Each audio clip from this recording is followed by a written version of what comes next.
Economics Destination. Welcome to Economics Destination. Today, we're tackling a game-changing economic theory that has sparked debates, shaped nations, and influenced billions of lives: supply-side economics.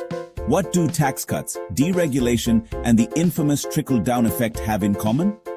They're all part of this controversial framework. But how does it work and what does it mean for you? By the end of this video, you'll have the answers to questions like, what's the logic behind supply-side policies? Why is it hailed by some and criticized by others? And how does it fit into our modern world of AI, climate change, and globalization? Get ready to rethink economics, and while you're at it, hit that like button to support our channel. Let's dive in. Supply-side economics is all about the producers, businesses, entrepreneurs, and investors as the engines of growth. Here's the core idea. If you lower barriers like taxes and regulations, businesses produce more, hire more, and innovate faster. And when production soars, everyone benefits.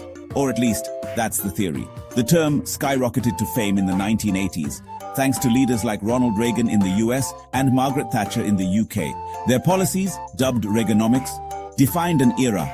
But this theory dates back even further, with roots in classical economics and thinkers like Adam Smith.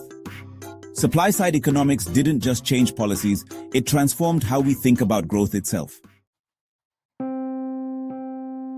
For supply-side economics to work, it rests on four major assumptions. Production over consumption. Growth is driven by making more, not just spending more. Incentives drive behavior. Lower taxes and fewer regulations motivate people to work, save, and invest. Free markets are smarter. Markets allocate resources better than governments can.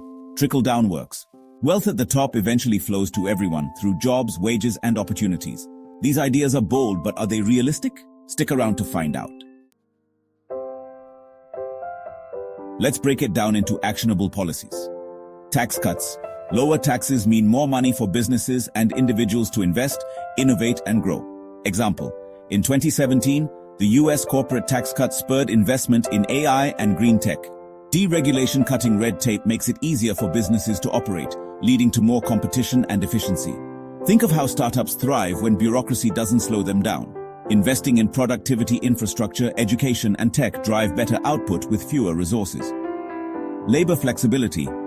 Making labor markets adaptable, like allowing gig workers more freedom, creates opportunities.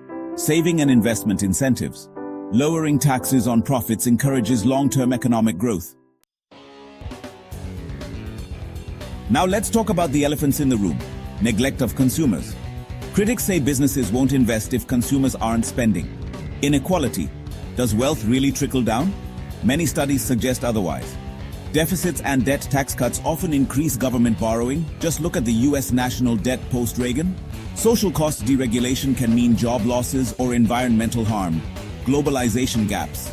Lowering costs for businesses might push jobs offshore rather than boosting local economies. How does supply-side economics fit into today's challenges? Pandemic recovery. Tax incentives helped businesses bounce back faster. Tech innovation startups thrive with tax credits and less bureaucracy. Global tax wars. Countries are slashing corporate taxes to stay competitive.